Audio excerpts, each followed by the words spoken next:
Good morning and happy track day.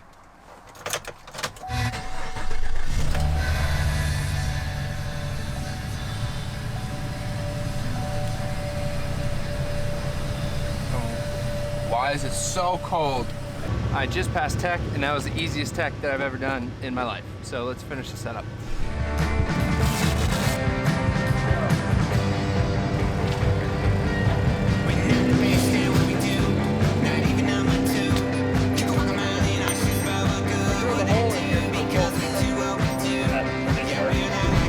Look at this. Talk about piano. Keep it quiet up there. Okay, so we just finished the riders meeting. I'm gonna have to break down this association and some other associations after this because it's all different. So I guess we're gonna go out for the first session, see how it goes since I don't know the track, and you guys get a perspective. And then I'll start kind of reviewing some things out here about the track, the facility, the actual governing body, and what I think of it. And let's cross our fingers and hope we pass the sound limitations here. But all right, I'm gonna get suited up. Let's go.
Okay, so I just finished this first session and we got a major issue here.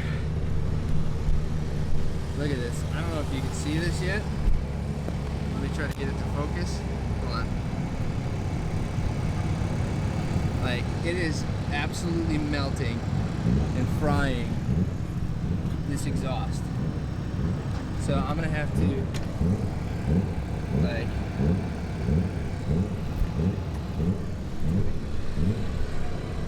so I'm gonna have to take this shit off. All right, so removed.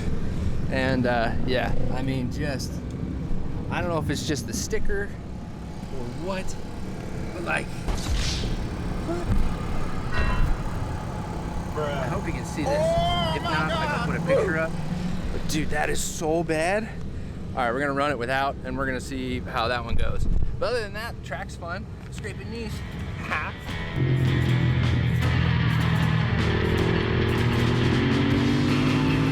That was legit.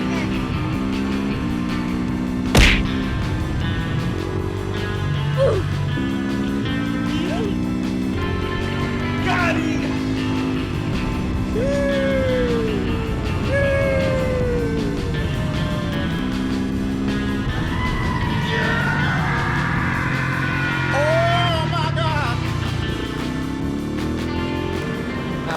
So it's almost the end of the day, and yeah, this is pretty good. We're gonna have to wrap this up at home because again, I suck at videoing out here.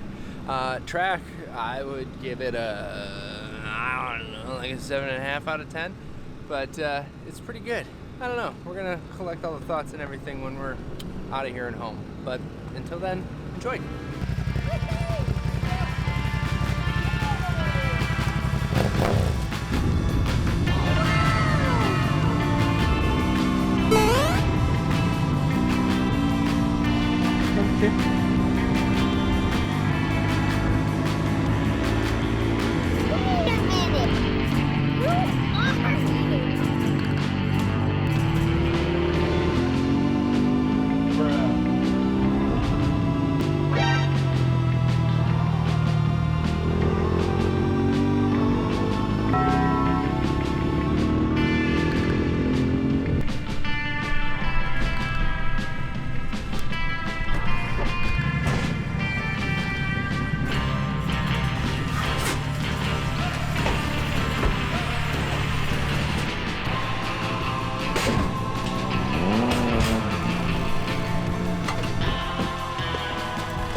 Okay, so we've made it home.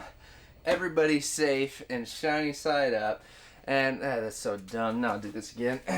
So we made it home. Okay, alright, to the review process. I know I suck at videoing at the track, but anyway, excuses are excuses. So from a track perspective, I would definitely give it a 7.5 out of 10. Again, I've not ridden every track in the United States, nor have I ridden a lot of different tracks, but from the kart tracks and from the full-size tracks that I've ridden, I thought this was actually really pretty good. For example, on my channel, Blackhawk Farms Raceway is small. It's fun, it's great for this bike, but it's small. But Autobahn in Joliet, if you run that full course in Illinois, that's huge. That's a massive track. This is like the perfect mix between the two.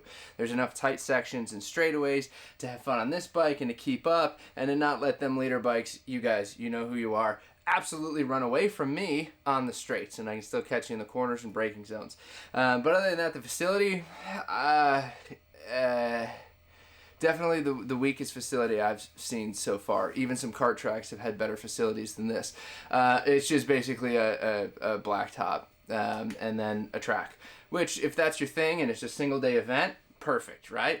But if I'm camping, absolutely not.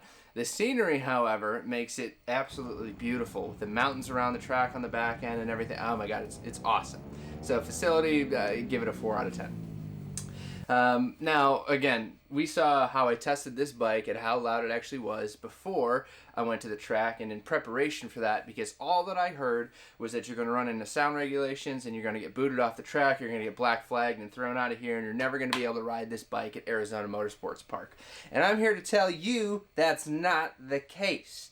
Now, there are 2 points on this track where they actually use a decibel meter. One is down the first straight. Again, this is in reverse, so it's down that first straight right when you get on the track. And they actually set up cones to kind of build a little chicane there to automatically make you slow down. And everybody there was like, hey dude, like click up an extra gear, chop the throttle, roll through it, wait until you get past the cones, then get back on it, you're fine. And the entire time, that's what I did. After the DB killer, had 0 issues. The second DB position is along the back straight. Now this one's a lot harder because it's wide open. But everybody said, get about to the middle of the track, don't get too far over. When you're getting close to it, up another gear or highest gear and just 80% throttle. And then roll back on to 100% right when you get past it. You've got to brake and downgrade to the next corner. But at the same time, that was probably the most difficult one. So after riding with the DB killer, obviously we saw how it overheated and it was just the stickers at this point. Pulled those off, pulled the DB killer off, rode for the rest of the day with the thing freaking wide open, you know. So how did I not get black flagged for that? Because this thing's horrifyingly loud at the track. But that's basically what I did. I chopped throttles in those sections and we're good to go. But that leads me into, you know, the organization itself. So this track day was ran through Break Free Track Time, which is exclusive out here to Arizona. They do a bunch of track days here. They go to Podium Club. I think they go to Tucson. They might go to California. I don't know, either way. But this is one of the 2 governing race bodies here, or I should say track day bodies. And I don't want to talk bad about them, but I just think they could do a little bit better job on the regulation point of things. It just seemed, coming from like MotoVid and Sport Bike Track Time in the Midwest, that those organizations had a lot more structure and safety protocol. Out here, people are running 360 cameras off of poles hanging off of their bikes. People are doing wheelies down the back straights. Like, people are flying off the track, and I didn't see a single flag. So it was, and again, the whole sound thing. Like, I guarantee I was over decibel limit with this. Guarantee, even if I was past the decibel meter, because this thing just fires stuff out the back, right? But no flags whatsoever. So I think, you know, it was just different than what I was used to. But I mean, either way, I had a great time. I didn't realize like how quote unquote dirty these tracks are with rocks, because I was getting hit with rocks like all freaking day. Not used to that. That was a new thing. It's just like driving on highways here in Arizona. You just get hit with rocks because there's nothing but rocks around here.